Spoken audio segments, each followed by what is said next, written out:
ഈ മരഭൂതം എന്നും എൻ്റെ മുമ്പിലുണ്ടാവും കേട്ടോ. എന്തായാലും അവൻ്റെ വണ്ടി ലോഡായിട്ടുണ്ട്. എൻ്റെ വണ്ടി ലോഡ് എടുക്കാനുള്ള പുറപ്പാടില്ല കേട്ടോ. എന്തായാലും ലോഡെല്ലാം കയറ്റി നമ്മൾ തിരിച്ച് നേരെ കുറ്റ്യാടിയിലേക്കാണ്. എന്തായാലും കുറ്റ്യാടി പമ്പിലെത്തി ഇവനുള്ള ടാങ്ക് ഫുള്ളാക്കിയിട്ടുണ്ട്. എന്തായാലും അവൻ്റെ വയറൊന്ന് നിറച്ച് എൻ്റെ വയറ് ഞാൻ നിറച്ചായിരുന്നു കേട്ടോ. അങ്ങനെ ടയറിലേക്ക് നോക്കിയപ്പോൾ ഏതായാലും ടയർ റീസോൾ ചെയ്യാനായിട്ടുണ്ട്. എന്താ ഫിനിഷിങ്ങില്ലേ, എൻ്റെ മുഖം കാണുന്ന പോലെ ഉണ്ട്. എന്തായാലും റീസോൾ ചെയ്യാൻ കയറ്റിയേക്കാം.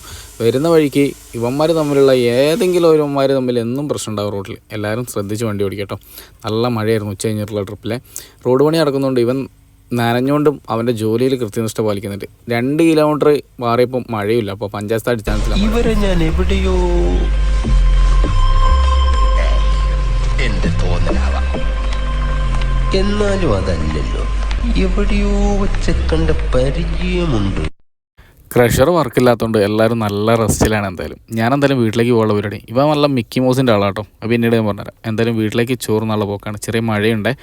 അങ്ങനെ വീട്ടിലെത്തിയിട്ട് ഈ തട്ടി നടക്കണം. എന്താ അറിയോ, മൂഡ് മൊത്തം നനഞ്ഞിട്ടുണ്ട്. കാരണം എന്താ നീ കാണണ്ടേ, ഇവനാണ് ഇതിലിരുന്ന് എങ്ങനെ പിന്നെ നനയായിരിക്കും.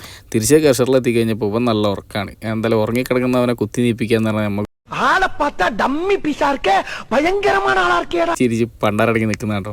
എന്നാലും ഇവനെ ഇടങ്ങാറാക്കുന്ന ഇവൻ എന്ത് കണ്ടാ ചിരിക്കുന്നത് ആർക്കൊന്നും മനസ്സിലാവുന്നില്ല. എന്തായാലും ലോഡ് എടുത്ത് നമ്മൾ വയനാട്ടിലേക്കാണ്. ഇനി അടുത്ത വീഡിയോയിൽ കാണാം.